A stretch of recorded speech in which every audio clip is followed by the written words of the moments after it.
La donnina che contava gli starnuti. A Gavirate una volta c'era una donnina che passava le giornate a contare gli starnuti della gente. Poi riferiva alle amiche i risultati dei suoi calcoli e tutte insieme ci facevano sopra grandi chiacchiere. Il farmacista ne ha fatti 7, raccontava la donnina. Possibile! Giuro, mi cascasse il naso se non dico la verità. Li ha fatti 5 minuti prima di mezzogiorno. Chiacchieravano e in conclusione dicevano che il farmacista metteva l'acqua nell'olio di ricino. Il parroco ne ha fatti 14, raccontava la donnina, rossa per l'emozione. Non ti sarai sbagliata?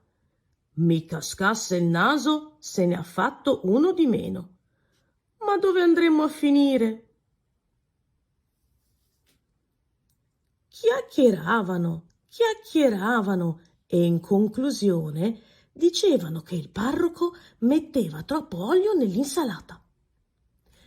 Una volta le donnine e le sue amiche si misero tutte insieme ed erano più di 7 sotto le finestre del signor Delio a spiare. Ma il signor Delio non starnutiva per nulla, perché non fiutava tabacco e non aveva il raffreddore.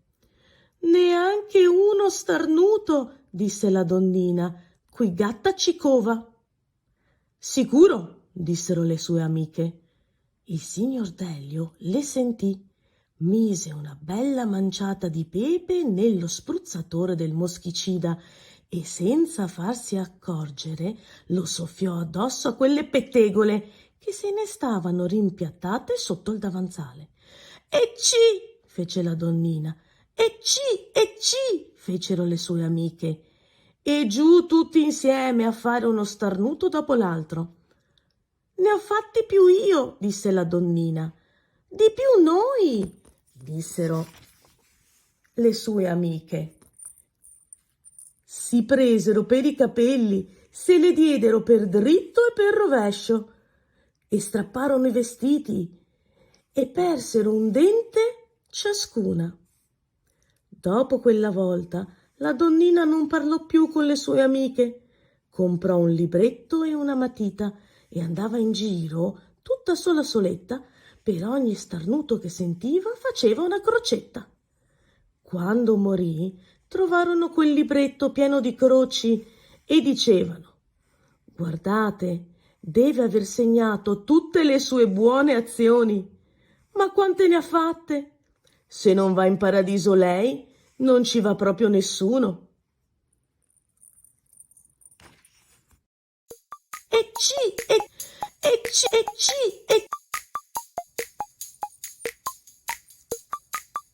La donnina che contava gli starnuti. A Gavirate una volta c'era una donnina che passava le giornate a contare gli starnuti della gente. Poi riferiva alle amiche i risultati dei suoi calcoli e tutte insieme ci facevano sopra grandi chiacchiere.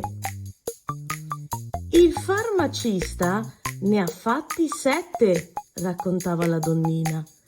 Possibile!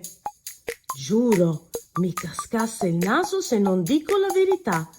Li ha fatti 5 minuti prima di mezzogiorno. Chiacchieravano e in conclusione dicevano che il farmacista metteva l'acqua nell'olio di ricino. Il parroco ne ha fatti 14, raccontava la donnina, rossa per l'emozione. Non ti sarai sbagliata? Mi cascasse il naso se ne ha fatto uno di meno. Ma dove andremo a finire? chiacchieravano e in conclusione dicevano che il parroco metteva troppo olio nell'insalata. Una volta le donnine e le sue amiche si misero tutte insieme ed erano più di 7 sotto le finestre del signor Delio a spiare.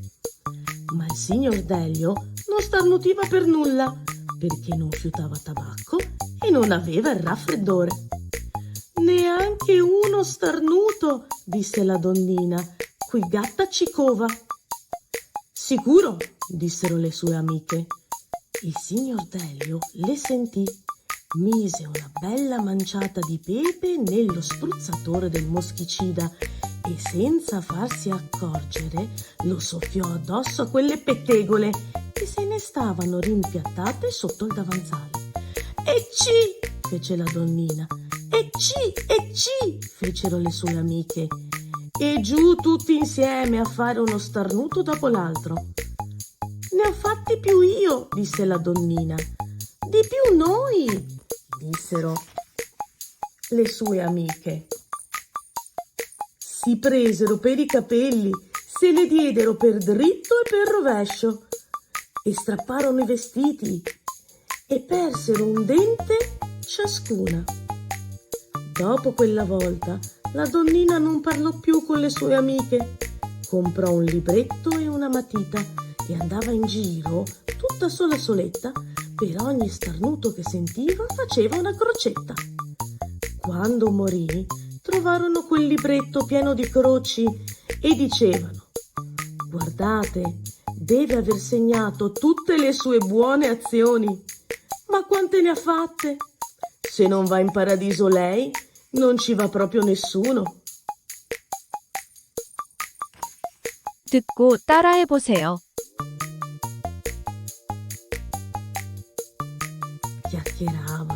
Chiacchieravano. Li ha fatti 5 minuti prima di mezzogiorno. Li ha fatti 5 minuti prima di mezzogiorno. 듣고 따라하기를 통해 발음이 향상될 수 있을까요?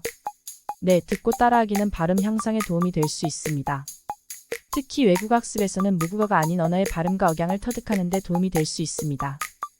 발음을 향상시키는 데 중요한 것은 모방이라고 할 수 있는데, 다른 사람이나 오디오를 듣고 그 발음, 억양, 강세 등을 따라하면서 익숙해지는 과정이 발음 개선에 도움이 될 수 있습니다. 그러나 중요한 점은 단순히 따라하는 것뿐만 아니라 이에 대한 피드백을 받는 것이 매우 중요합니다. 가령 원어민이 발음한 것을 듣고 따라하는 것이 유용하지만 이것을 피드백받을 기회가 없다면 자신의 발음이 개선되었는지 판단하기 어려울 수 있습니다. 따라서 발음 향상을 위해서는 모방하는 것 외에도 자기 평가 및 피드백을 받을 수 있는 방법을 찾는 것이 중요합니다. 이를 위해 스피치 트레이닝 앱, 발음 교정 앱, 혹은 언어교사, 혹은 원어민 친구 등을 활용하여 발음을 향상시키는 것이 좋습니다. 또한 녹음을 통해 자신이 발음한 것을 듣고 비교해보는 것도 도움이 될 수 있습니다. Ciao!